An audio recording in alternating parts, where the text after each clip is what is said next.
y'all doing?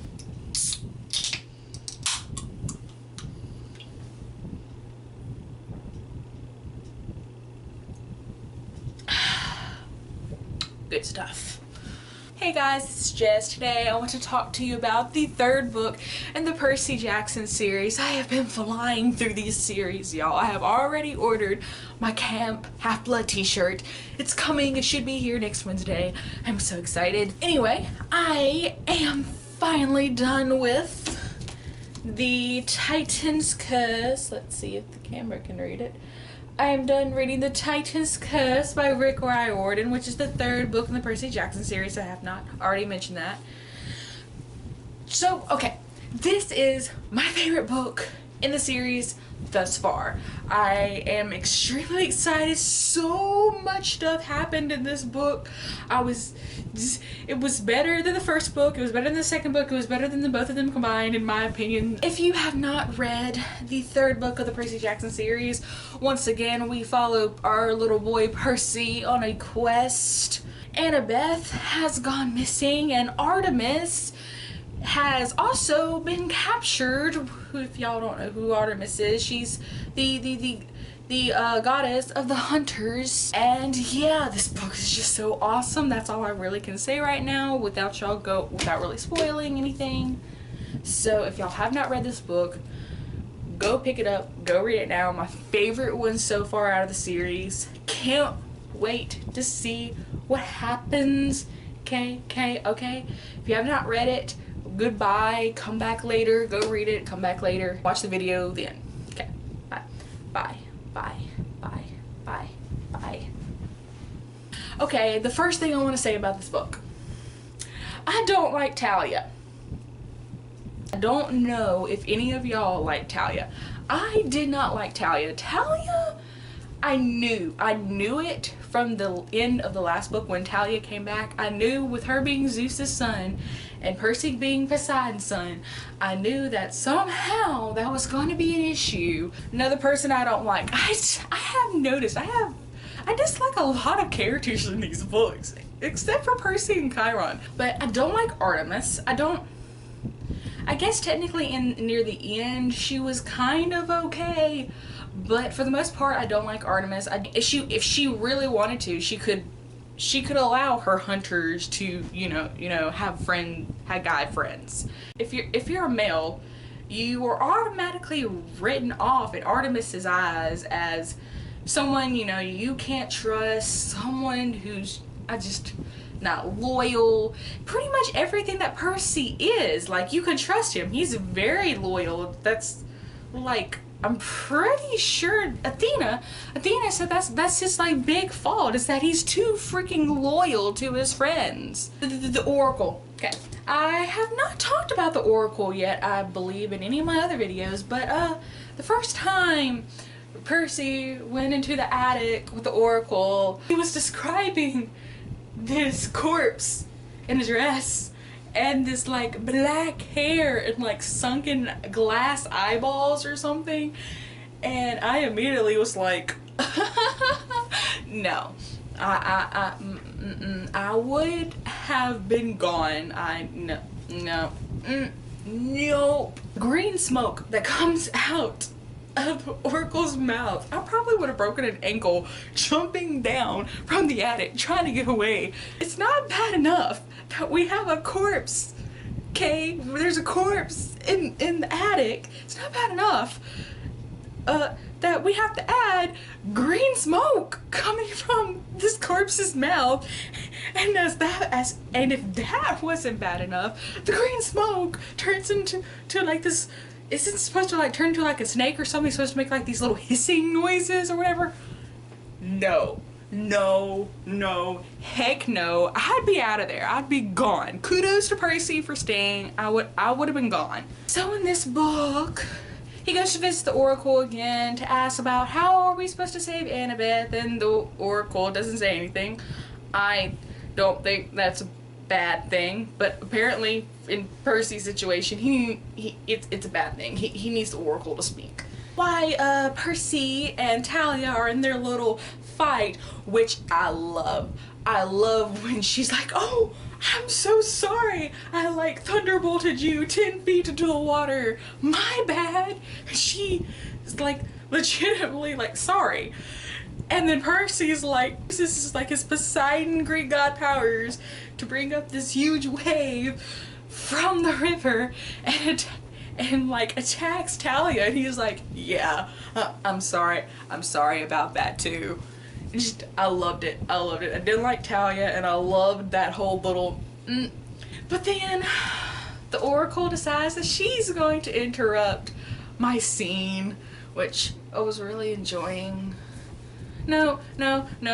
Okay, the Oracle, okay. The Oracle decides she's going to take a little stroll through the woods.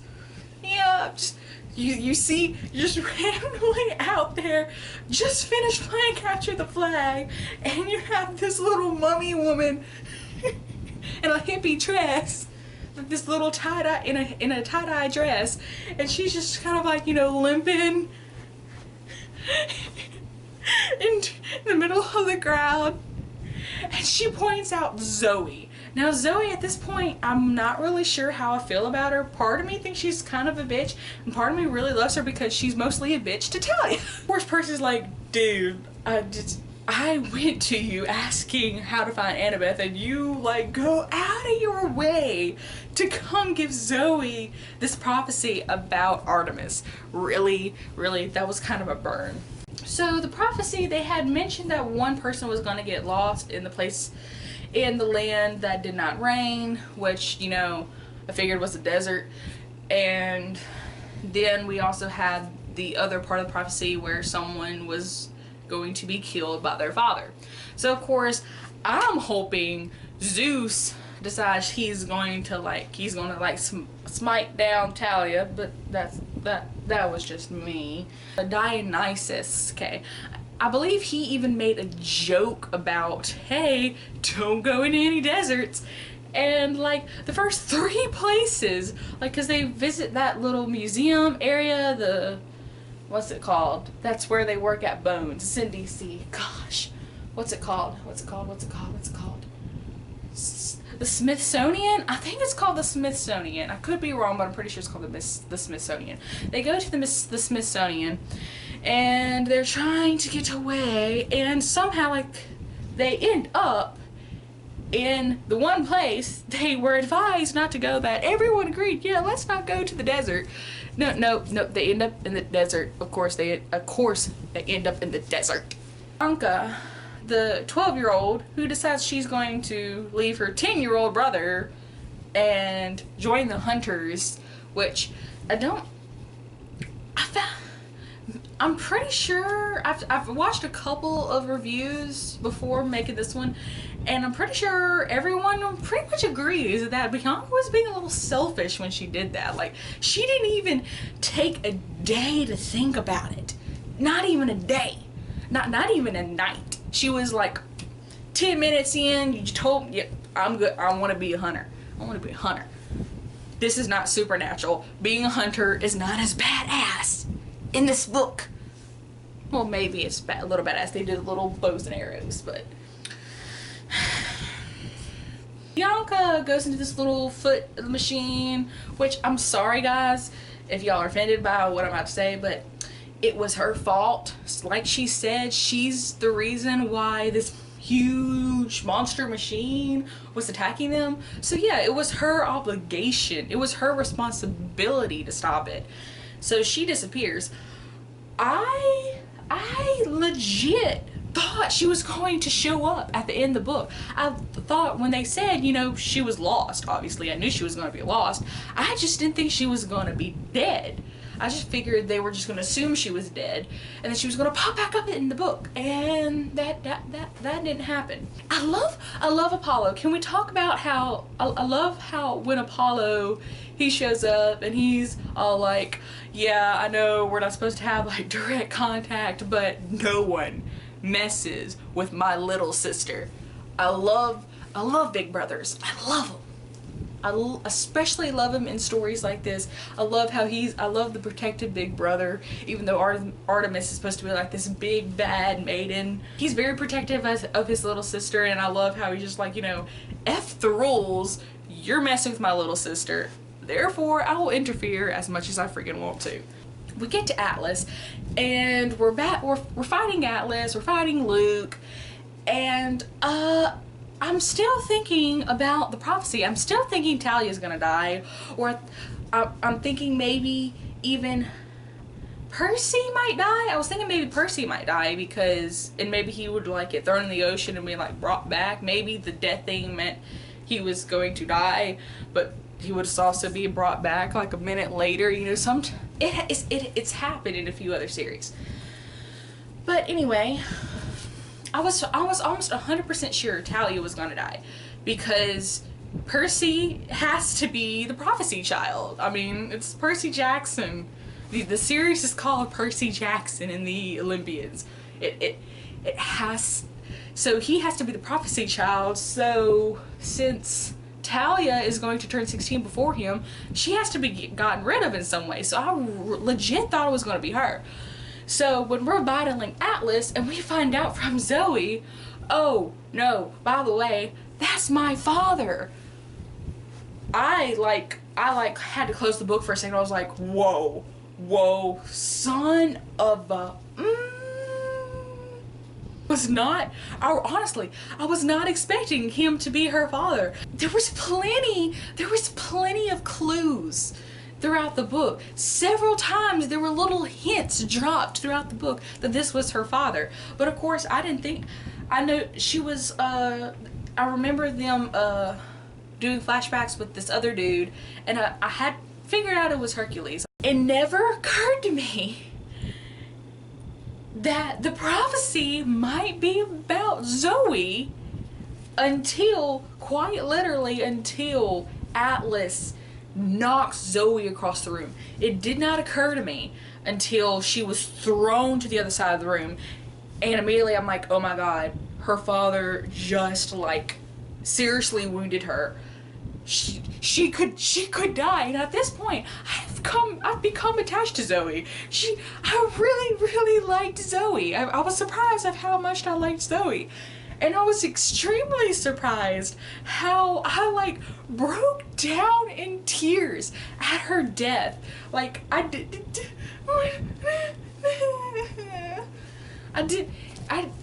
we were just introduced to her. We were just introduced to her in this book, and I was already so attached to her that losing her broke my heart. I was crying like not just like, you know, watery eyes like I do at most books. No, I was crying. I was visibly crying. I was like, no, not Zoe. We saved Artemis and Annabeth. Obviously, we saved them. And Artemis goes to the council because that was the huge thing. We had to get her out from underneath the sky by winter solstice so she could come and, you know,